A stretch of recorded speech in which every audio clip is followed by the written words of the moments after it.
Greetings. I'm just finishing up a project that I've been working on for a little while. These yoga socks, I'll show you what I have here. I don't know if you can see or not. They're yoga socks. They're a blend of wool and a little bit of a synthetic, just to make them washable. But they are toeless and heelless, which are perfect for if you do any kind of yoga or any kind of exercise on a floor, or you need to be able to grip your toes to the floor, but you still want to wick away perspiration or keep your feet warm, depending on the time of the year. So I made a few of these pairs for gifts for the holidays, and as a result, I got an opportunity to sell them. So I've been making lots and lots of them, and in all different colors. And I was just sitting in here. A lot of them are already knitted, but now I'm doing the tedious job, one of the things that I hate to do the most, weaving in the ends at the end. You know, where you start and where you finish. There's always a tail. They have to be woven in. Fortunately, these are done in single skein, so I did not have to weave in any threads in the inside, which is really what I hate to do the most.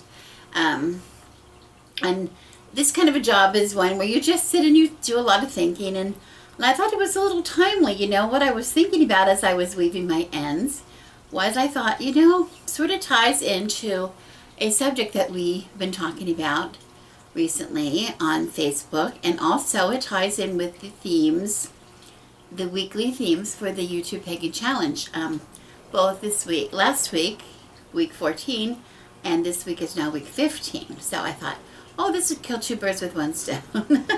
So that's what I'm doing right now. As I'm weaving in the ends, I'm thinking, oh, you know, these are knitted, and this is always the annoyance. You know, you knit and knit and knit, and you finally get the thing done, and then you have to go back and you have to make you have to weave the ends in, and it has to be done not just so that it looks better. You know, it looks better because you don't have any ends, but if this was a sock that had yarns joined in the inside, you have to be really careful. You know, you're knotting in the inside. You have to make sure that that knot is secure and not going to come undone, and you get the threads aren't going to get caught on your foot as you go in, put your foot in, and also, you know, will there be, if it's fine yarn, will there be an uncomfortable lump in your shoe from where the knot is? I've actually had at one time a knot come undone in a knitted item years ago, and so I realized how important it is. But oh, it's very time consuming, and it just reminded me of what I really love to do. My medieval hobby is something that is called knot binding. And knot binding, I don't know if you can see it or not, is a precursor to knitting, and both knitting and crocheting. It looks a little bit like crocheting, a little bit. It is done with 100% wool, and it's really, you work with lengths of yarn. This is actually the longest length of yarn that you really can work with comfortably without it knotting. And so you, and it's almost like it's sewn. I'm not going to show you now, but it's almost like it's sewn, but it's really a series of almost making knots. So it's very, very strong. It's not going to come undone. You don't have any ends. But the thing that I like about it the most is there are no ends. There are no ends. All of the joining is done as you do the knot binding, as you stitch. When I get down and I just have a wee bit left, I will take this end and I will take another end of yarn, and I will do what's called an invisible join. And you can do that with 100% wool. And there's no ends at all left. So I really love that. It takes a little longer to do. As I'm knot binding, it takes a little longer to progress, but once it is finished, it is finished. And I know I have nothing left to do. It's all been done properly.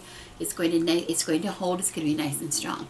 And then I can use it as it is, or I can go ahead and full it, or felt it, as you would like to say, maybe, and turn it into, this is going to be a hat. It's a little big because it's going to be, it's going to shrink up a little bit when I felt it, when I full it. what it's called, fooling. Anyway, I thought that sort of tied into what we were doing today because, first of all, we were talking about, taking the time to do things right, taking the time to do things right. Be sure that you know that whatever you put out there is going to hold up. It's going to hold together. I have an opportunity to sell these socks. I don't want the ends to come loose. I don't want, things to unravel. I don't want there to be any holes or to be uncomfortable because of some kind of a knot. It's very important that it's done right the first time. Take some time and do it right. I know when I was doing some of this knitting, I was sitting and watching some YouTube channels, of course, like we do, and I love them, but love you guys, but still having some little bit of drama. We always have a little bit of drama, and you're not really here to talk about the drama, but what I am here to talk about is, I want to say witches weave in your ends. And what I mean about that is, take some time before you put that video out to think what you're really trying to say. I think, I am not alone. I have had personal experiences myself. Maybe not on, I've had comments on some videos that, I think people were misinterpreting what I was saying. And it was not their fault that they were misinterpreting. It was my fault because I had not taken the time and really made sure how to speak clearly my point that I was trying to get across, right? My mouth was going faster than my brain. It happens to all of us, where we think we say it, but we really don't say it clearly. I think it happens to us all the time in life. It happens to us, I know it happens on YouTube. On YouTube, it happens also on, it happens also on Facebook, right? How many people get into fights on Facebook because somebody doesn't read something right? There's an art, a real art to being able to say what you mean in writing and have people read it the way you intended it. Because they don't have the visual clues when we're sitting apart from each other, right? So, anyway, it started making me think about it. Thinking about weaving in the ends and how you need to be sure everything's tucked in. How you need to make sure that this is what you're putting out. This is what you're putting out not in just your relationships with other people, but in the, your items, your things, your spell work, right? Your spell work. And that's where it comes in, ties in with week 15, right? We talk about weaving a spell.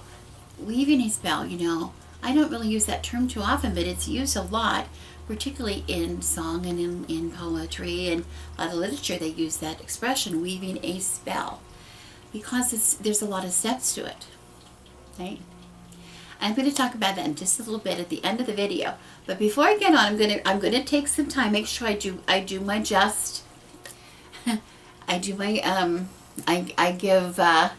enough attention that is due to week 14, which is talking about magic. And my feeling on it, okay, well, as you can see, my feeling is magic relates very much to our lives. That's why I get a lot of these ideas when I'm doing things like knitting or whatever, because it is really, it's part of our lives. Magic is part of our lives whether we know it or not. And that's what's really important. Magic is not reserved for witches. Magic is not reserved for, practitioners of the craft. Magic is for everyone. Everyone has the potential for magic. You don't have to have any criteria. You don't have to have an invitation to Hogwarts to be able to practice magic. It's for everyone. Okay? What is magic exactly? Well, whether you spell it with a C or K, I don't know if that was part of the question or not. I personally usually use a K, only because that was just the way I was influenced, let me say, to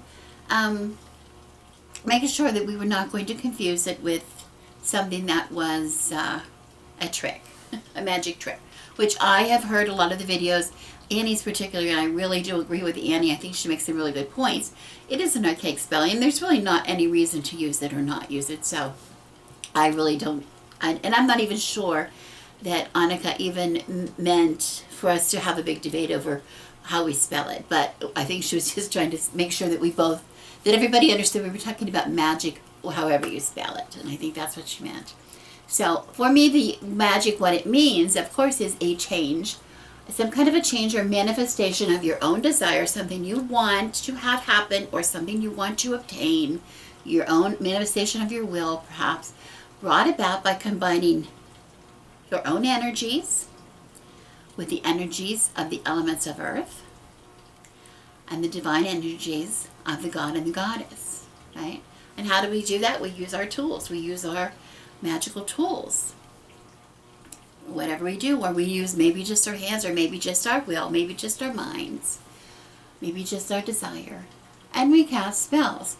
Now, it's kind of funny because we were talking about this over the weekend. We had a gathering here from people here, and and I'll get to this at the end of the video, the later part of the video, but this was a very magical week for my husband and I, my husband particularly, and I'll tell you why later. But we were talking, and we had a mixed group of people here to celebrate. It was actually my husband's birthday, and we were celebrating, and we had people here, all different kinds of people, all from all different kinds, our friends and our family, and different, representing different religions and different age groups, etc. So we try to stay off of topics, like we don't talk about one thing particularly, as you do in polite company. We call, my grandmother used to say, in polite company, which she sort of meant, you sort of reserve the private bits of yourself for your closest friends or your closest family or whatever. But you just your general friendly conversation. But we had some issues that people were addressing about manifestations, exactly manifesting what we want, how important that is, how important it is to take the time. And so that's what I wanted to talk about today, actually. Okay. When we practice magic, when we go to weave a spell, we spend a lot of time, right? We spend a lot of time. We do our homework. We are very careful to choose just the right kind of candles. We choose just the right kind of maybe incense or oils. Maybe what other kind of magical supplies? Maybe we use, a chicken foot or someone's hair or whatever. We use different things. Maybe a poppet, whatever. Some of us take note of what phase of the moon it is. Some of us take note of what day of the week it is. Some of us take note of what time of the day it is. Some people only do certain kind of magic during different kind of Sabbaths, during different Sabbaths or different times of the year. The light half, the dark half. Okay? How much thought do we actually give to the actual intention, to our actual physical intention, whether it be words that we speak, or just some of us do not say maybe the intention out loud, but we say it silently, thinking it. Some of us who are not witches, who are praying, sometimes we say the prayer out loud, sometimes we pray silently, right? Our God or goddess can hear our hearts, we can communicate on that level. A lot of people believe that, okay? But how precise are we? How much thought are we given to the actual words, silent, spoken, or non-spoken, of our intention? And that's what I really want to talk about today, because I think it ties in. It really, really ties into this. Let me get a drink here first. Excuse me.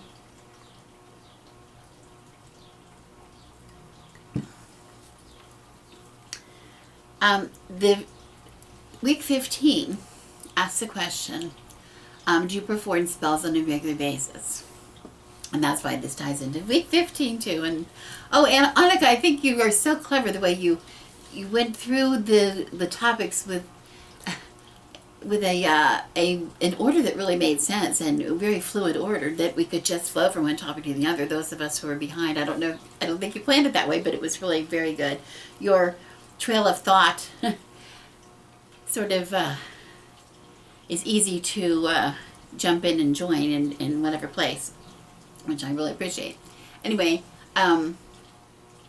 we do spells often. I do spells particularly often in our home, and usually with success. Usually, I'm not a bragging bitch, but usually, we wouldn't keep doing them if they weren't successful. If we didn't have success, we would probably stop. We would say, oh, well, that's nonsense, and we wouldn't do it again, right? So with relative success, I do spells often. Well, how often is often? Well, of course, as the need arises, I do them. I tend to do things seasonally. I tend to do things at a certain time of the year. I do certain kinds of spells. Sometimes, not that that's the only time I do them, but I do particularly make a point to renew certain spells that I have in place around at certain times of the year, certain times of the moon. But one thing that we did daily, every day, without fail, were our prosperity spells. Like prosperity, one in particular. We have several set in place, but one in particular, which was our daily, I will have to call it a spell because it was a spell, and we did it daily. It was, I want to say daily affirmation, but that's just odd because no, it's an actual spell that we renew and keep current, like you recharge it, like you do recharge it every day in our home office. Okay, because as you know, we have a family-run business, and usually, things have been doing. This is like 6th year. We've been in business 6 years about, and things were okay. We were doing pretty good, and all of a sudden, it's really started to go badly. Things started to go badly, and it causes some worry. We had a time coming up this last week where we had a lot of debt. We were behind in some things, and don't want to get too personal, but we were behind in some things, and plus we had, you have these big, huge bills that are due once a year, twice a year. For us, it was property tax plus homeowners insurance, which are two really big bills. We had big bills for the IRS, of course, tax time. We're paying old taxes. We had a big pay to the accountant. We put it off as long as we could. We have all of these really big bills. A big insurance payment was due, and it was just almost more than we could stand. I mean, we were feeling overwhelmed, and I think what was happening was we were feeling like, and I think I felt, what is the matter? We are witches. What is the matter? Every day we stand and recharge, so to speak, the spell that we've been doing for 6.5 years. I haven't done maybe some other ones lately, but for that particular reason, but that one I've done. Well, as it is, when I was knitting, as you do, I was sitting and watching some videos, some older videos, and some that I hadn't seen on YouTube, and I happened upon the lady grave dancer, love her heart. She's such a wise woman, such a wise witch, and she had a video on there of one of her prosperity ones, I'm not sure which, but she mentioned saying and asking exactly for what you want. How important it was to her. Only ask for what you want. Well, did that hit home? Because I'm going to tell you, every day in our office for 6 years, we have been standing and dressing a candle. We have certain candles, certain kind of oil that we put on there, or incense or whatever. We have certain things. One of us, either my husband or myself, will dress the candle, light the candle, have incense, and speak the words. We usually speak about the same words every day. And the ending of what we say, is, bring success and wealth to me, for as this I spell, so mote it be. Bring success and wealth to me, for as this I spell, so mote it be. Well, what does that mean? I watched Lady Grave Dancer, and I had to say, well, what is it that you want, Rebecca? What is it that you want, Joe? The gods and goddesses must be saying. What do you mean by success and wealth? What does that mean? Well, damned if my husband didn't give us some thought. He watched the video of Lady Grave Dancer, gave us some thought, wrote down, made a list of exactly what he needed. dollar amount, exactly what he needed. Which came out to, I have to tell you, quite a lot of money. And I think I will tell you because I want to impress you. $5,500. We had to have $5,500 last week. He asked for $5,500 and set out, and it was given to him. It wasn't given to him. He manifested it. He manifested it. He asked for it. He put his energies into it. He put himself into it, right? He combined his energies with the energies of the earth, the elements, the elemental energies. He combined those energies with the energies of the divine God and the divine goddess. He used his tools, and he spoke exactly what his desire was, and he got it. You don't need to underestimate yourself. You don't need to underestimate yourself. If you're not a witch and you're praying, you're just praying, you know, like we used to pray all the time. You don't just pray, oh, you know, please help us to, I don't know, help us to be successful. You ask for, oh, please help me get this job or whatever. You know, you have to say specifically what it is you want. Specifically what it is you want. But you need to put your intention in. This is the fabric that you want to weave. You want to weave something that is strong, something that has nothing, it's not going to make a hole, it's not going to come undone, there's not going to be any raveling or of it, right? It's going to stay nice and strong. Take the time and do it first. Take the time and do it first. Now, it is possible, you know, it is possible. You know, things can come to you without the intention. And when that happens, I think it's a coincidence. If you don't really believe it yourself, if you don't really know what it is you want, you're not going to get it. And I think that's the message for today, for me.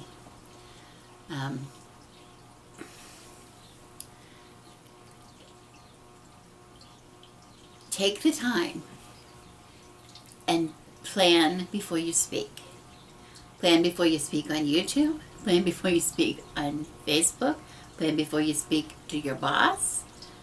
Right? Plan before you speak to your God and your goddess. Plan what it is you're going to say. Know what it is your intention is before you open your mouth. Right? Kind of the same thing. I don't know. Anyway, it was fun. Anyway, that was my take on weeks 14 and 15. And that's all I really have to say about it. I don't want to go on and on. I don't want to be the witch who just sits and yammers and yammers and yammers. I'm not going to do it. Because I want to say, coming up, really probably starting this week, I'm going to be starting on the same channel. I'm not leaving. On the same channel, I'm going to be starting a, like a little series, you know, probably like a little playlist of topical uploads of the Crohn's Cupboard. It's going to be the Crohn's Cupboard. And I'm going to be talking to you. This is something that goes along with, you know, if you don't know, I recently started a website, The Bird and the Crone, birdandthecrone.com, where I do things. I offer tarot readings, but also I'm going to eventually have things for sale on there. But the reason is I'm a very busy witch. I make a lot of things. I do a lot of things. And some of the things that I have, that I use in my own practice, that I use myself when I have extras, they'll be put up on there. But the reason for the videos is I'm going to show you how I do these things. I'm going to show you how I do them, why I do them, when I do them, whatever. So they're really going to be those kind of videos, not where I'm going to be sitting and talking. Of course, I will still sit and talk because I'm a crone, but I thought some of you might be interested. So if you're turned off a little bit of this yammering that I'm doing all the time and thinking, does she ever get out of that chair and do anything? I'm going to show you what I'm doing. So stay tuned for that. I really appreciate it. And I'd like your comments. Anything that you would like to see me do, I'm making a list. I have a couple other people that have asked for certain couple things that they want to see me do. So I'm going to make a list, and I promise I will get to everyone. So anyway, for today, there's my response to the YouTube Pagan Challenge for last week and this week, and also To my faithful followers here on YouTube, I want to thank you for coming to my channel as always. I'm Rebecca, and I wish you blessings.